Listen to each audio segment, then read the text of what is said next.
everybody. This is Kiran Gange. I'm here with another episode of the Retail Price Talk. And with me today, I have David McKay from SPP. He leads the pricing business with SPP, working with different industries, including retail, CPG, sporting, fashion. But David, please introduce yourself and what you do in the APAC region for our audience. Thanks, Kiran. Great to be with you. David McKay, I'm a partner at SPP. We're a strategy consulting firm, and I lead the consulting of the consumer practice, focused, as you mentioned, on retail and consumer goods, sports, media, entertainment, and all consumer-facing industries. And we help with business and growth strategy, and pricing is a core component of delivering on those growth strategies.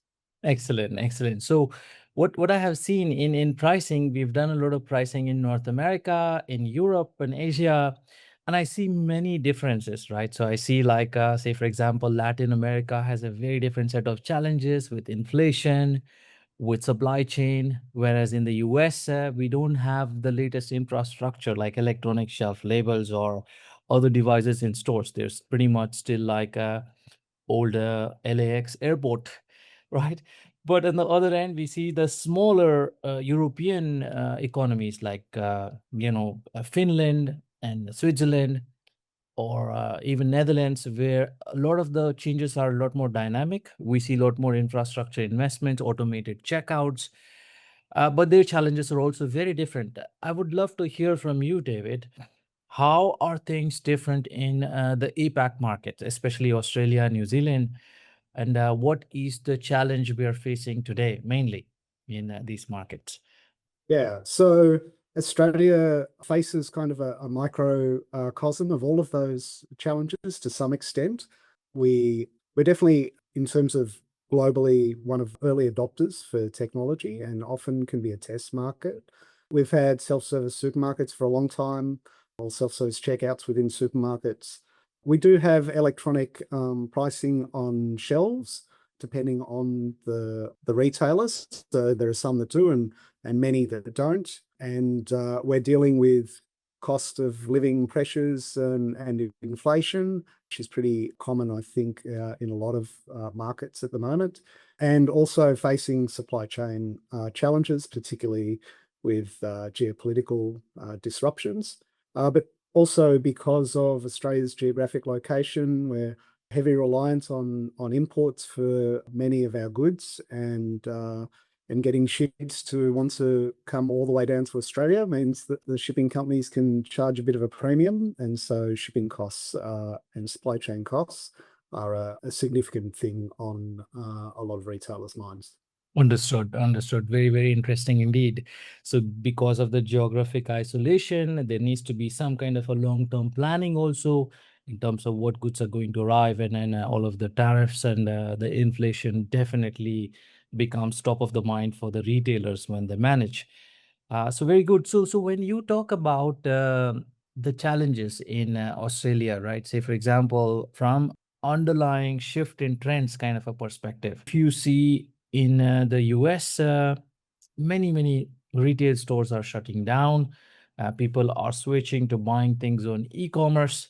If you go to Europe, I don't see such a big shift happening in terms of how people are purchasing. But parts of Asia, if you even think of India, I haven't been to a store in 9 months, and I don't have things in my refrigerator because I can order whatever I want on an app, free delivery in 9 minutes. So definitely change the way people think about shopping here. So how have things, is the retail store looking just like how it was 10 years ago? And is it how it's going to look in the future? Or has there been a big, you know, seismic shift in how retail operates in Australia and New Zealand?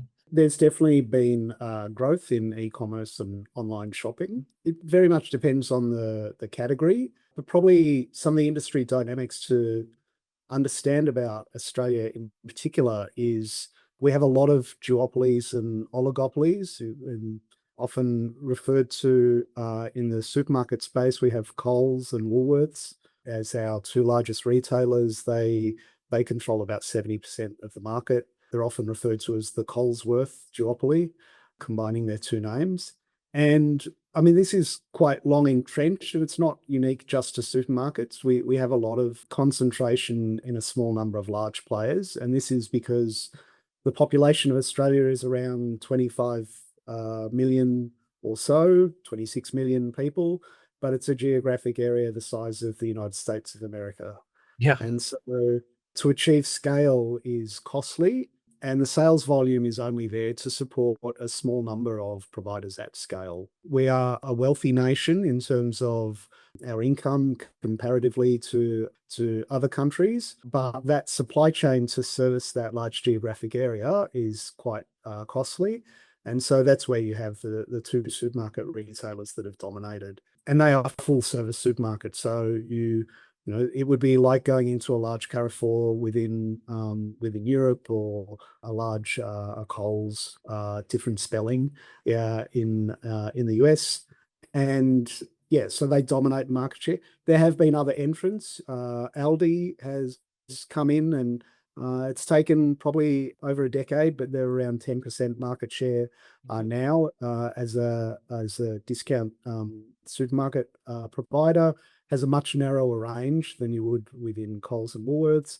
Costco has come in and has been very successful, but a smaller number of stores, and also a different proposition.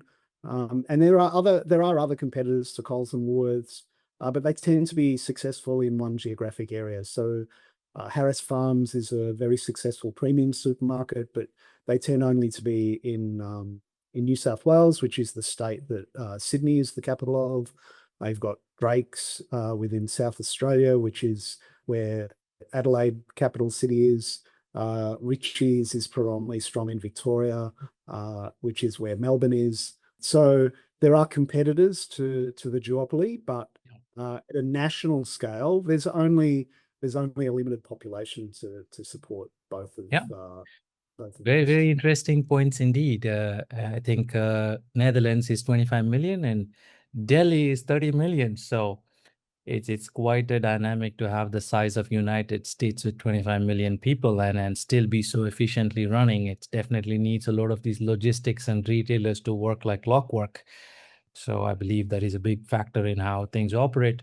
So now from technology adaptation or like a readiness level, if you might want to call it that, David, how is Australia placed when you compare it to the rest of the world? Say, for example, I have seen retailers in Europe who haven't changed their prices in the last few years unless there is a cost change, and they simply pass on the cost change to the price of the, and that too very reluctantly.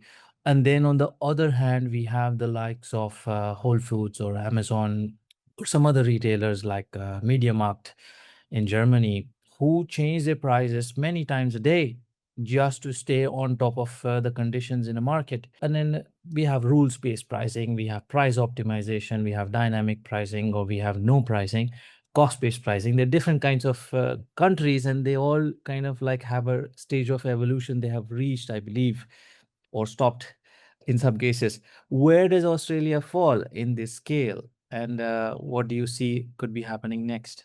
I mean, we definitely have a lot of price competition amongst the different supermarkets and providers.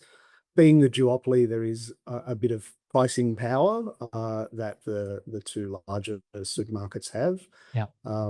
Particularly when it comes to the supply base, because if we take food and beverage within Australia and you want to get your product to market, and 70% of the market is controlled by Coles and Woolworths, then obviously you need to be in one of those retailers in order to achieve scale. And so there is an element of pricing power there. The Coles and Woolworths have varied over time between high-low pricing and everyday low pricing. Most of their advertising currently is, and has been probably for the last few years, predominantly based on everyday low prices. But the reality is, when you walk into one of those supermarkets, you're still going to see yellow, at least here, they're yellow tickets everywhere, advertising discounts and specials. And so while they talk about an everyday low pricing strategy, it's really a blend of high, low, and everyday low Understood. prices. See, from a standpoint of using technology and analytics and data, David, for example, Target and Walmart, they have their own, offshore algorithm development centers. You can go to Albertine, Ahold in the Netherlands, and they have in-house data scientists who are working on their algorithms. Or you could go to like the likes of in Mexico, say for example, there are retailers who have consulting companies helping them do their pricing for them, right? Because they don't have that capability to run their pricing and the promotions and the elasticities and the strategies and all of this stuff, right? From that Yep. standpoint, where is retail in Australia?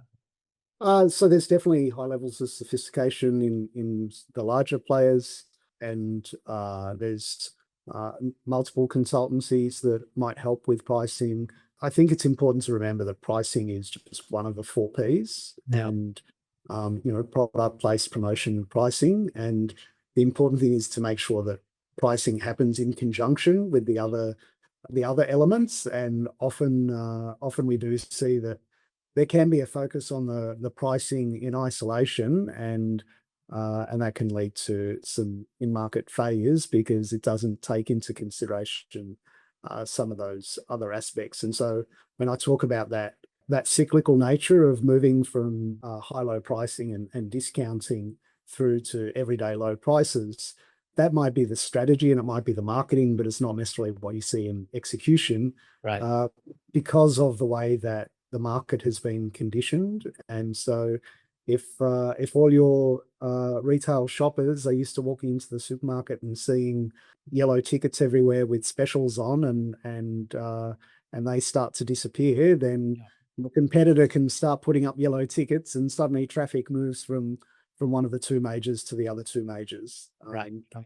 But I think the other thing that's quite clear and has been a trend that's more pronounced over the last few years with the increased pressures on cost of living is that where once upon a time maybe you would be a Coles shopper or you were a Woolworths shopper, now most people would end up doing part shops at multiple retailers in Yeah. order to shop for the best price, and therefore that drives pricing competition amongst retailers to capture that shopper.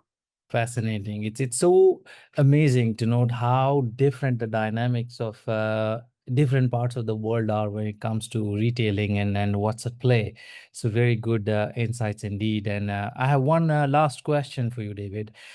You've been doing this strategy and you've been telling retailers what they should do to become successful and everything for a long time now. And then I have done that too. And then sometimes it is frustrating on both ends. The retailers are like, you don't understand my business. This is not how we do. And then we are like, trust me, just do it and it'll work. Right. There's always this friction. But let's say tomorrow you are the CEO of one of these large retail firms in Australia and you want to prepare yourself for what's coming or in how to be more successful. What kind of changes would you do to how they operate? I think the major change that I would look at is are we really clear on what we're looking to achieve with pricing, and then have we rolled that out through the organization in a systematic manner? And I mean, we've seen changes of executive teams. The new executive comes in, they want to change the approach. But I don't think they've necessarily got the communication right within the organization and made that compatible with the organization, with the communication outside of the organization. So we have an approach that starts off at the strategy. Where is it that you're looking to communicate your position and your price position? And I think pricing is one of the major means of communicating value. And then when you're really clear, are you going to be a premium player? Are you a price leader? Are you aiming to drive volume? Are you aiming to drive margin? And have we got shared understanding across the executive team? Then you roll that into your architecture and decide on which levers you're going to choose to align with that, which could be everyday low pricing, could be discounting, it could be a no discounting policy. Are we going to adopt buy one, get one free? Are we going to adopt multi-buys? What are the levers that we will and we won't use? Right. And then how do we train the frontline team or the rest of the organization to understand what do we want to achieve? What are the parameters and the architecture that you're allowed to do that within? And then do we have sound processes to roll that out? And then do we have the right data to inform us when we're performing well or where we have to make amendments to that? And it's really that systemic approach that is critical. But what we often see is we see pockets that work well. It's difficult to get that running right across the organization. It's not as comprehensive and well thought through the entire process. Fantastic. Having said that, this is a podcast, and someone in the audience might call you for a new job. But if otherwise, if somebody might even want to talk to you about the consulting, or they might have a question, how do they get in touch with you, David? Do you want to leave behind your contact information with us? Yeah, absolutely. So they can find me on LinkedIn, David Mackay, it's Mackay, or they can email me. My email address is david.mackay@sbt.com.au. Excellent. We will include this contact information in the link in the podcast below.